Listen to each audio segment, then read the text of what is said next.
Hi, and welcome to the Passionistas Project podcast. We're Amy and Nancy Harrington. If you enjoy listening to the show, please consider becoming a patron. Just a small donation of $1 a month can help us keep the project going, and you'll get rewards like buttons, access to premium content, and invites to Passionistas Project events. Today we're talking to Erica Wright, founder of You First Inc., a charitable organization dedicated to serving the homeless with the basic necessities in an effort to restore their dignity to lead a healthy and whole life. So please welcome to the show, Erica Wright. Hi, thank you guys so much for having me. I am just excited to be here, excited to talk about what we're doing with You First and our journey of homeless love. What are you most passionate about? Right now, I am definitely passionate about helping our homeless community, bringing dignity back to their lives. I've experienced being homeless myself, and I know what it feels like to need someone. Sometimes your ego will allow you not to want to reach out to people. And so I just had a great group of people around me supporting me who poured back into me even in the time of need. And so the spirit just never left me. And even at a young age, I've always felt like we could always do more because of the things that we have. And so it's just been a passion of mine to just give back to those in need. How does that translate into what you do for a living? We do so many things at You First. The passion is just not for our homeless community, but it's for those who are in need. So it could be our children who are in need with school supplies, food.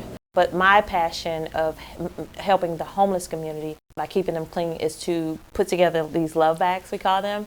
And they're just simple necessities of life, like a washcloth, toothbrush, toothpaste, the things that we take for granted. And so in packaging these items and giving those to the people in need, whether they're in shelters or under the bridge, I have a phrase of, I believe everyone has a seat at the table. So why not be able to get up in the morning and feel that love and sense of belonging just from a small kit like a love bag. And that's truly my passion, to do that, put a smile on someone's face. How did that journey start? What was the seed of the idea to start doing this, and how did it develop?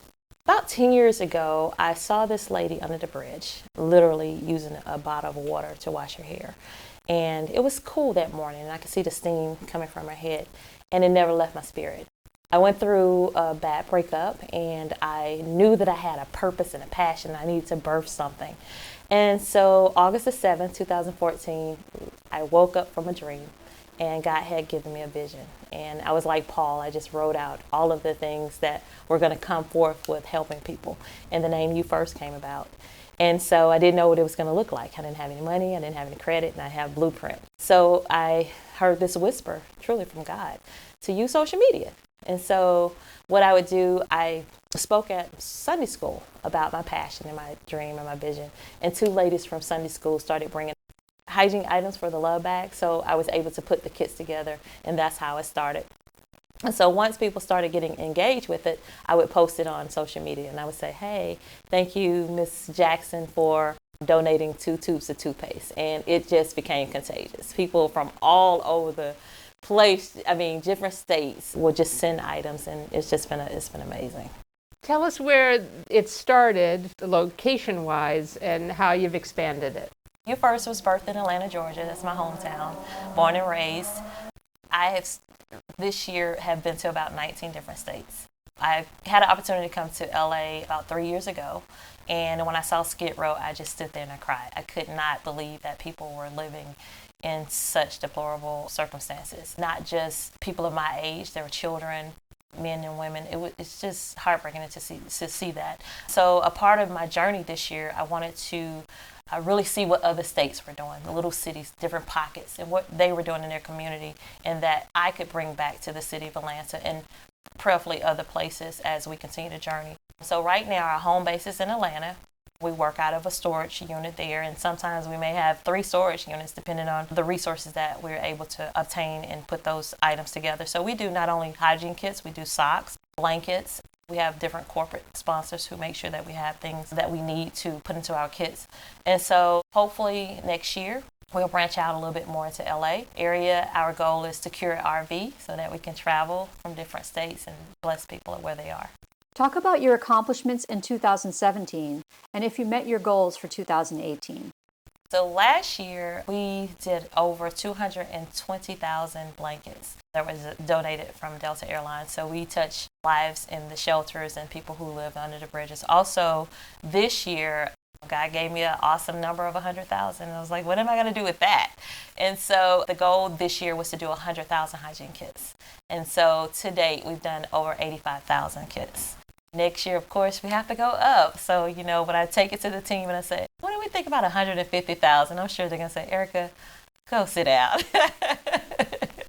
But we're definitely looking to change more lives. What do you need to reach your goal each year? We'll definitely need the resources. We depleted our inventory, basically. We drove from Atlanta to New York in October. We did 18,000 kits. That was the largest number. The second drive we did. The first drive we drove from Atlanta to California, and we did 11,000 kits. So right now our storage is a little strained. We're asking the community to donate those items that we have on our wish list through our website, which is projectyoufirst.org. Again, people from different places send items to our P.O. box. And so every second Saturday of the month, we come together and put the kits together. So we're always looking for volunteers. We're always looking for people who would like to maybe just write encouraging letters to the homeless, and we'll put them in the kit as well. And so we have had people from Indiana just send those letters, but we're just always looking for people to get involved and to help give back. And it's you first. That's what we do, put people first. Tell us about the Love Lives Here event that you held this fall. The Love Lives Here, it came to me, of course, in one of my awesome dreams about 3:30 in the morning when I wake up, and I'm like, oh my God, so what does this look like? So part of the Love Lives Here tour is to meet people where they are. One of the things that I've learned with doing this work is that people have a perception of what they think being homeless means, and it is a broad statement when you say homelessness. And so for me, I wanted to again, meet people where they are and show them love where they live. And so that's why we call it the Love Lives Here tour.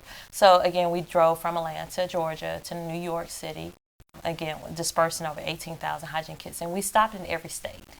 We stopped in every state along the way. We actually had a chance to sit down with CEOs of different shelters to talk about how they got into opening up the shelter and what does it look like for their state, the population and so on and so forth. So the Love Lives Here tour, once we were able to just start taking the journey from when we came from Atlanta to California, it opened up our eyes that this thing is really serious. Like, we're experiencing so many of our LGBTQ youth who run away, who just don't know how to come out and present. And so these kids need safe places that they can go. But then there is the politics of the whole homelessness situation where youth are a certain age, some states can't technically have a shelter for them. And so you run into all of these roadblocks when it comes to political this or that. And so I think it's important for us to really just sink into where people live. If they're under the bridge and this is their circumstance right now, whether they know to do better, either through mental illness or they want to do better, I just think that we should have the resources to be able to help them where they are. And that's why we called it Love Lives Here. We just love people where they were. Are you finding any politicians along the way that are being super supportive of your mission? That is something that I'm still in search of. We do have support in Atlanta. Of course, being raised there, I know a lot of people, of course, using social media and people able to see what we're actually doing in the community has sparked some conversation from our city council and those who work close at City Hall. But at the end of the day, it's one of these markets. There are a lot of people who are giving back in a city like Atlanta, so it can become saturated and you can kind of sometimes get looked over. I myself talk about doing this work, and I am not a heterosexual male who has a family who's able to just have that seat automatically at the table. And I have found it a little challenging, presenting as a gay person to be able to kind of tap into other avenues when it just comes to just helping people. And so I would like to see a little bit more support, not just in the homeless communities of the shelters, but those people who are actually the grassroots organizations who are out on the ground, who are out here every day making sure people are fed and have the simple necessities of life. So, of course, I would love to see more politicians get involved in this effort to help people get off the streets. Would you ever get into politics yourself?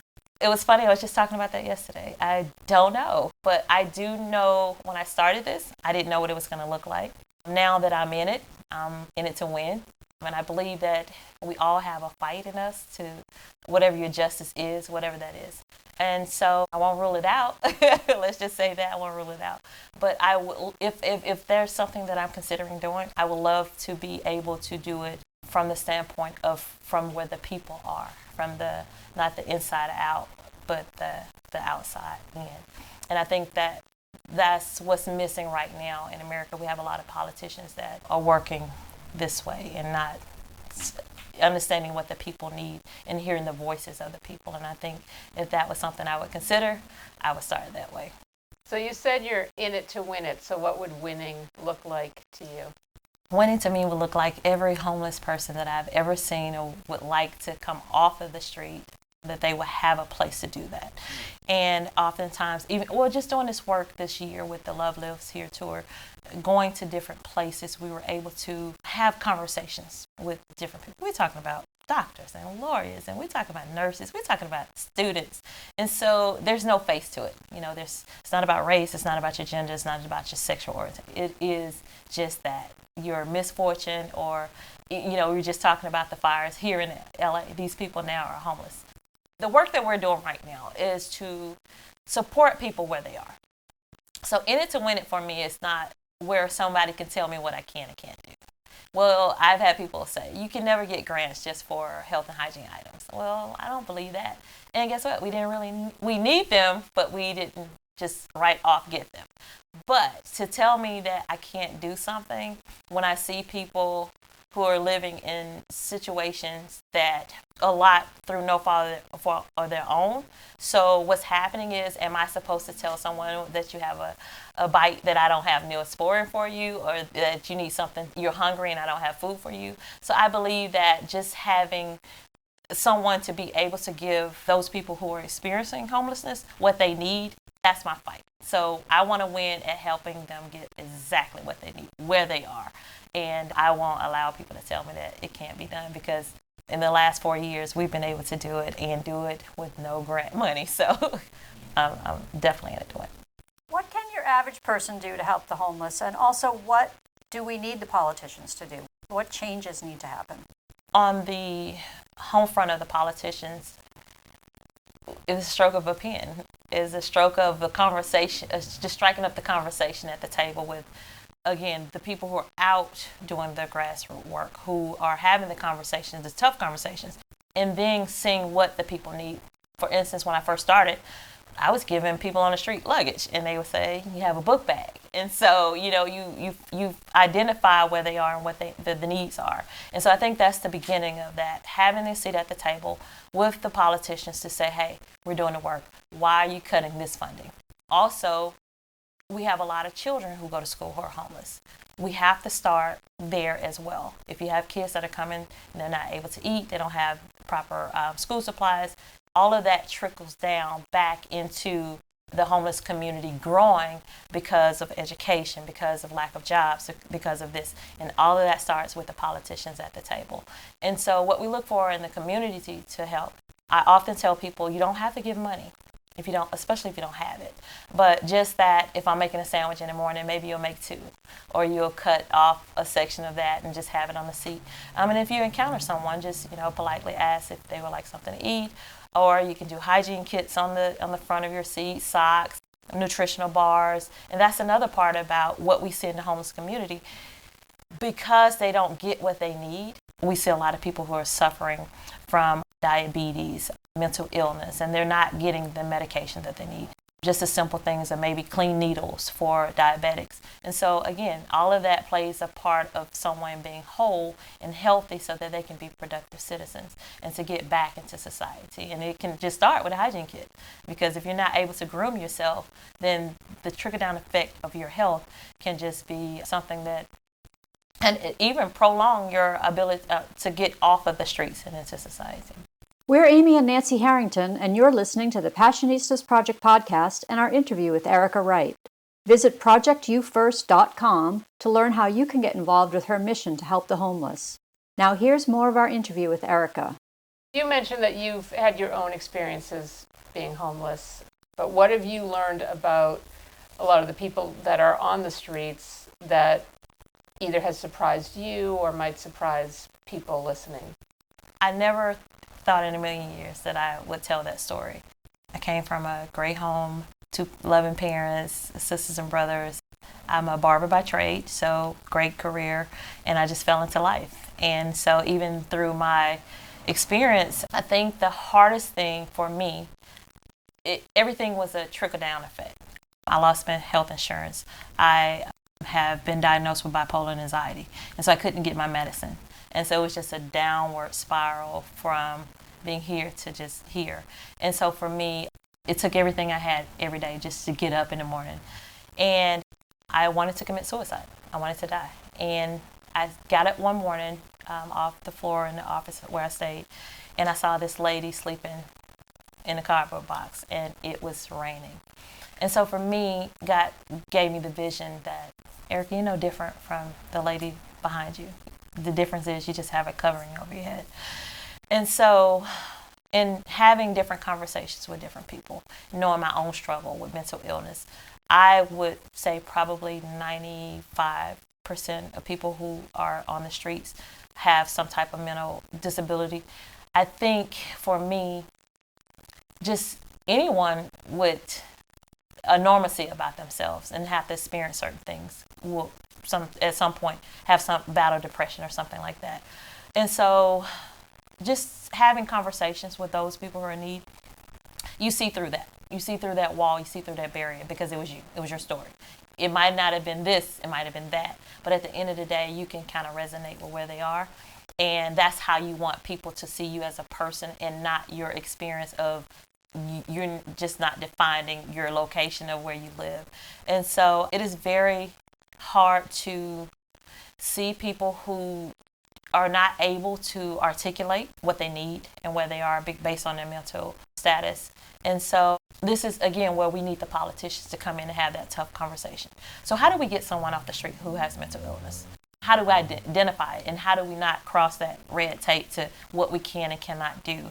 And I think at some point people have to make a decision, because these people are experiencing this. They're walking around in our community, and we have a blind eye to it. And I think that we have to do a better job of identifying it, and also what can you do legally to get people off the street and get them the help that they need. And I think that's going to be probably one of the challenges that I can see facing, even for anyone, a politician or a grassroots organization, because you just can't take someone's rights to take them off the street. You talked about not feeling motivated when you were battling depression, and it seems like that was your lowest point, but now you seem like you have boundless energy for this cause. What do you do on days when you don't feel motivated to do it? You know, to be honest, there are a lot of days that I struggle. Depression is real, and a lot of people follow my social media and they're like, oh my God, Erica, you're always so bubbly and so cheery. That's what gets me up in the morning, to know that I'm making a difference in someone's life. And the people that have come in contact with you first, the volunteers, the donors, the well-wishers, it's just been amazing. It's just been an amazing journey. I've met so many different people who they have the same spark. And so just to know that they're even putting the kits together, and they may not even give it to someone, but just the part that they know they have a place in this organization that they can help someone. It's just been amazing. So those are the stories that make me get up in the morning. And once I get out of bed and I know that I'm about to go out and feed someone or give out socks or go to a school and speak, just inspire someone, that's definitely what drives me to keep moving. And the winning situation, what would it look like if we had shelters here? What would it look like if we had an opportunity to drive from California to Vegas? And I'm thinking about all of this land that's out here. Like, we shouldn't have everyone just saturated in this this area. It's so much out here. We could just use it, and why not? I've seen it even in Oklahoma. They have a huge shelter where I say whatever your it is. If you have HIV, women with children, men with children, families, they had a place for everyone to either you're going to sleep there, you're just coming in for a shower, whatever your group activities are, they had something for everyone. And so when you see something like that in another state, you think, why can't this be across the board even with this whole thing, what's going on with the world. Everybody's so divided. Either you're Democrat, you're Republican. But to me, what happened to humanity? What happened to people? What happened to love? What happened to seeing my neighbor get up and be all that they can be? I mean, when did we stop just loving and being energized of people in itself? So, yeah, I get that. Get it. What's the biggest challenge? It sounds like the whole thing is a challenge. What's the biggest challenge? Of course, resources. Definitely money, finances. Just this year, with over 80,000 hygiene kits, we did it probably with less than $30,000. Less than $30,000. And basically, all the inventory that we got in was donated. So I'm often amazed at how we do things with the amount that we have. But I'm also energized because I can imagine what we could do with $100,000. So resources would be number one thing that we run into that hurdle. Have you ever thought of giving up?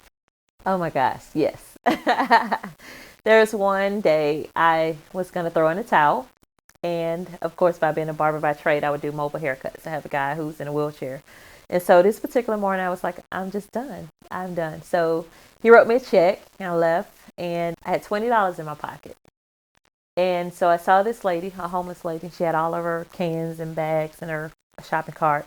And I said, you know what? I got some luggage in my trunk that somebody donated. I'm out. I'm going to give this out and I'm done. So I pulled over and I got out of the car. I spoke to the lady and she was kind of talking a little bit out of her head. And she came over to the back of the car and she said, I knew you were coming. And I said, excuse me? She said, I knew you were coming. She said, you know, somebody stole my luggage last week. And I was like, thinking to myself, no, I don't even know you. And so I started to cry because when I opened the trunk, I had the luggage. And so it was as if God had sent an angel to say to me, I have your back. And so right before I pulled off, the Holy Spirit told me to plant a seed and give her the $20. And I was like, no way, I got to get gas. I got to take care of this. I got to get something to eat. Da, da, da. And so I turned around and gave her the $20. And she looked at it and she kind of started talking out of her head a little bit. And she turned around to me and looked me in my eyes. And she said, when you get your 501c3, doors and windows will open up beyond anything you can imagine. And I knew then that was God's way of letting me know that I will always supply your needs and not to worry. Just keep doing what you're doing. And I cried, she cried, and I said, God, I'll never give up. I will never throw in the towel. So that was one of those incredible moments in my life. Never forget it. Never forget her. What's one lesson you've learned throughout the time doing this that really sticks with you? The lesson that I've learned is to be open. Never be closed off. There will be people that will come and help. There will be people that will come and pray with you and pray on you. And I'm still learning. Again, it didn't come with a blueprint. So I think my biggest challenge is because I don't have the business blueprint to go with it. I'm often asking a lot of questions, going to different seminars, trying to figure out how do we sustain this. It's not something that we're just doing for now. Definitely have a presence, not just in the city of Atlanta, California, but we want to go global. And so along with that, the challenge for me every day is just to dig into what I know and stretch my hands out a little bit to what I don't know. And so far, it's going pretty good. Can't complain. And what's been the most rewarding part so far? Oh my God. To see people's faces, conversations, they will never leave my spirit. I mean, I have so many different testimonies. I can't even begin at just one. I think the children definitely play a big impact on my heart. There's an innocence about a child, and there's a different innocence about children who don't know about student loans, who don't know about foreclosure. They don't know that, mom is having a bad day. But they don't even know that I am sleeping on one side of the shelter. My brother has to sleep on another side because he's too old and we don't have enough family units. So to see a child run to your car to get a sandwich or a Band-Aid or just whatever they need, and to just play and toil right where they are, and just don't even know that they don't have a place to stay, a room to go in. Those are the things that stay in my spirit. Those are the faces that I see in the morning. Those are the faces that I see before I go to sleep. and I definitely want to keep doing what I'm doing. Looking back on your journey so far, is there one moment that you can think that was really courageous of me and it totally changed the path that I'm on? I came to LA and I was supposed to go to Rancho Cucamonga, and I thought, oh, okay, well, I'll just ride the train. Well, when I got to the train station, it was closed.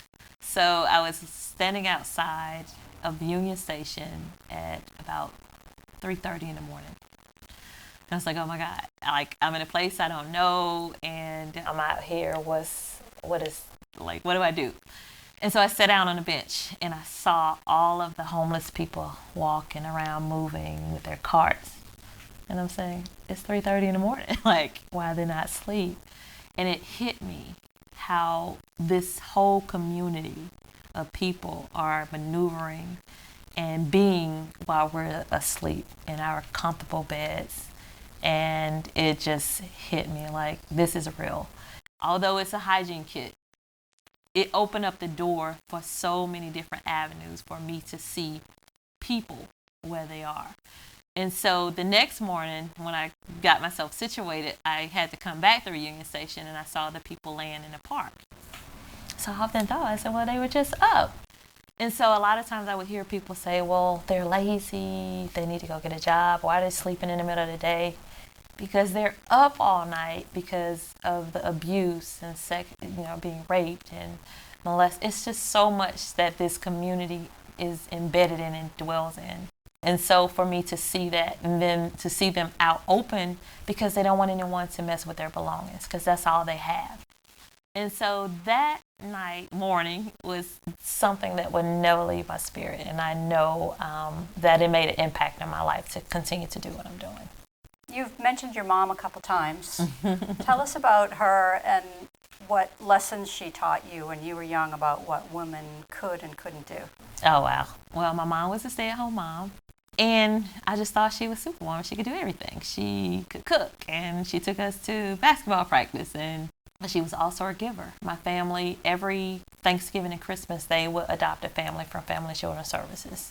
And we would go and drop off the Christmas items, and I would go home and I would look up under my tree and I'm like, this is not fair. Like, how could I leave this lady and she has all these kids and I have so much. But my mom, her strength is incredible. She's 80 years old right now, but I still see her do things that a 20-year-old can do. But she has truly made an impact in my life to giving and opening up. And she's always taught us to be us and be givers, and just love people where they are. I love that about her. Have you had any mentors that have helped you grow you first into what it is now? I'm going to be real honest. I think the people that I met on a journey have all been a mentor in some form or fashion. I've met people who had their own businesses, to housewives, to men who were just saying, hey, let me help you pick that up. And so it sparks a conversation to something else. Oh, that's a great thing you're doing. This happened to me. And I think those stories are the ones that make an impact in my life. I do love the stories of the Tyler Perrys and people. I had an opportunity to meet Tyler Perry some years ago at the barbershop that I used to work in. He would come in and get a haircut. This was before he had any movies. And so he had a play and he would bring these tickets and he would give them to us. And I remember going to the play and I was like, that's okay. And then he stopped coming. I was like, oh my God, he used to come in the barbershop. So the stories that I hear about, like Tiffany Haddish, who slept in her car, I get it because I believe in the law of attraction. I believe in living your life with the intention and your purpose and your vision. So I could hear a little piece of her story in me when she talked about how she slept in a car outside of this mansion and said, I'm going to live there. And so I have a couple of things in my phone that I'm praying that will happen for me. But it starts with that, just that dream. What's your secret to a rewarding life? The secret is prayer. Prayer. I am definitely in love with God. That is my secret. I know that I could not have done the things without God, and the experience of the vision that He gave me, just to be in this presence, to be sitting here right now talking about work, a passion of mine. Something that a lot of people don't take the chance to just step out on faith and do it. They're not willing to say, I'm going to give up, I'm going to sacrifice to do this. And so for me, prayer and just knowing that God would do it. Do you have a mantra that you live by? It is what it is, and I like what I like. And I don't like what I don't like. What advice would you give to someone who really wants to help but just doesn't know where to start? I would say do your homework. Do your homework, read, just kind of have a visual of what you would like to do, and then try it. Just do it. I'm always open to people who say, I can't do this. I can't come physically, but I can financially contribute. Okay, well, let's look at it differently. We don't just have to do monetary. You can do a gift card for maybe McDonald's that we can give to some kids who can have after school lunch or something like that. So it's so many different things. It's just really opening up the door, first of all, to let people know that they're welcome. A lot of times we hear other big groups, people can kind of get lost in that big corporation. So they go and volunteer, but they don't get the fulfillment that they need. So by us being a small group, people are kind of able to pick and choose the time. Well, I don't want to do this. I don't want to put the kids together, but I just want to walk around and talk. And I just invite everybody to just come on out and help. And how can people specifically help you first? Where do they go? What do you need from people right now? Okay. We have a wish list on our website, which is projectyoufirst.org. Also, we have a like page on Facebook.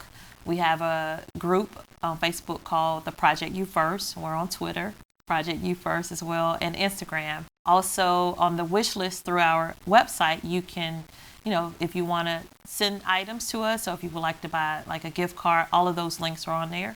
And we're definitely in need of, again, the items that we have printed on there.